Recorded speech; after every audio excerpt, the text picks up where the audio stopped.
طرفان آج پارلیمان کا ماحول تھوڑا سا مختلف تھا اور بالخصوص جو بلاول بھٹو زرداری صاحب کی جو تقریر تھی اور اس کے بعد جو آپ کی تقریر تھی، کیا سمجھتے ہیں کہ پارلیمان کی بالادستی اب قائم ہو سکے گی؟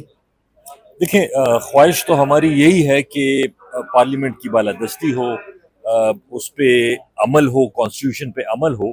آج بھی ہم نے اسپیکر صاحب نے بھی سپورٹ کیا جو اس دن یہاں پہ ہوا، انہوں نے سپورٹ کیا کہ غلط ہوا، میں پارلیمنٹ کی بالادستی کے لیے سٹینڈ لوں گا، اور ہم نے بھی انہیں یہی کہا کہ یہ مسئلہ پی ٹی آئی کا نہیں ہے یا پی ٹی آئی کی کچھ ایم این ایز کا نہیں ہے، یہ مسئلہ اس پارلیمنٹ کا ہے۔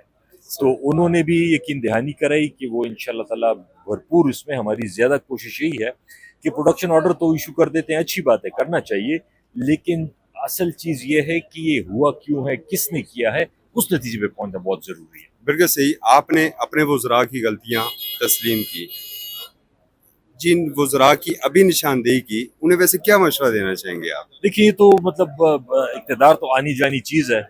جیسے میں نے کہا کہ ہمارے دور میں بھی کچھ ایسے وزراء تھے جن کا خیال تھا کہ بس ہم ساری عمر وزیر رہیں گے، ایسا ہوتا نہیں ہے۔ وہ شکر ہے اللہ کا کہ کچھ چلے گئے ہیں۔ تو یہاں پہ بھی کچھ وزیر ایسے ہیں جو کہ ماحول کو خراب کرنا چاہتے ہیں، اور حالانکہ حکومت ماحول کو ٹھنڈا رکھتی ہے، اپوزیشن گرماتی ہے، لیکن یہاں پہ الٹا سسٹم ہے۔ تو ان کو یہی میرا مشورہ ہوگا کہ اقتدار ساری عمر نہیں رہے گا، یہ کچھ عرصہ ہوتا ہے، گزر جاتا ہے، تو اس وجہ سے ٹھیک کام کرنے چاہیے اور ایسے کام نہیں کرنی چاہیے جو کہ کل کو آپ کے لیے شرمندگی کے باعث بنے۔ بالکل صحیح، اتنا بڑا ایشو ہوا ہے اور پیچھے بھی کافی ایشو ہوئے ہیں، بلوچستان کا ہے، پھر کچے کے ڈاکوں کا۔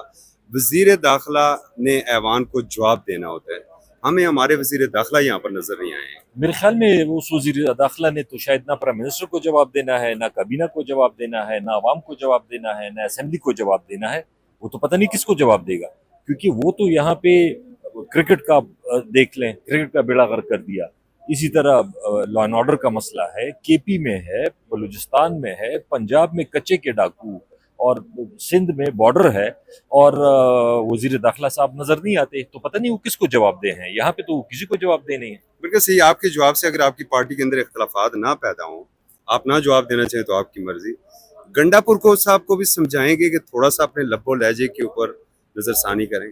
دیکھیں، وہ تو خان صاحب نے کل ایک پالیسی سٹیٹمنٹ دے دی ہے، اور انہوں نے یہی کہا ہے کہ جو پی ٹی آئی کے ساتھ ہو رہا ہے یا جو عوام سمجھتی ہے ان کے متعلق انہوں نے بات کی ہے، لیکن بہرحال بہتری کی گنجائش تو ہر جگہ ہوتی ہے، تو بندہ نہیں کہہ سکتا۔ ایک ہی صف میں سب کو رکھتے ہیں نا، ہمیں میڈیا پرسن کو بھی اسی صف میں رکھا ہے۔ جن میڈیا میڈیا کا سے اختلاف ہے بالکل کریں میڈیا ان کا سے۔ تو بات آپ کی واقعی ٹھیک ہے، مطلب جس طرح سارے سیاستدان ایک جیسے نہیں ہیں، اسی طرح سارے میڈیا والے بھی ایک جیسے نہیں ہیں۔ یہ تو نہیں ہو سکتا کہ جی ہم کہیں کہ جی سارے سیاستدان چور ہیں، جس طرح سارے سیاستدان چور نہیں ہیں، غلط نہیں ہے، اسی طرح میڈیا میں بھی اچھے لوگ بھی ہیں، برے بھی ہیں، ہر جگہ ہوتے ہیں۔ چیئرمین صاحب نے کہا کہ 9-10 ممبر ہمارے صرف رہیں گے اور کمیٹیوں میں بھی نہیں بیٹھیں گے، کیا اس فیصلے پر نظر ثانی نہیں ہونی چاہیے؟ بالکل ہونی چاہیے۔ میں تو کل بھی میں نے انسسٹ کیا تھا کہ ہمیں سب کو آنا چاہیے یہاں پہ۔ کچھ لوگ کہہ رہے تھے کہ جی گرفتار کر لیں گے، تو میں نے کہا یہاں سے نہیں کریں گے تو باہر سے کر لیں گے، کیا فرق پڑے گا، اگر گرفتار کر بھی لیں تو کیا ہو جائے گا، یہ اتنے ہزاروں لوگ گرفتار ہوئے ہیں تو ہم بھی ہو جائیں گے، کوئی فرق نہیں پڑتا۔ تو میں تو سمجھتا ہوں کہ ہمیں آنا چاہیے یہاں پہ، ہمیں لوگوں نے ووٹ دیا ہے، ہمیں اپنی پارٹی کا موقف، اپنے حلقوں کا موقف اور اپنے ملک کا، صوبے کا موقف ضرور بتانا چاہیے۔ بہت شکریہ تھا۔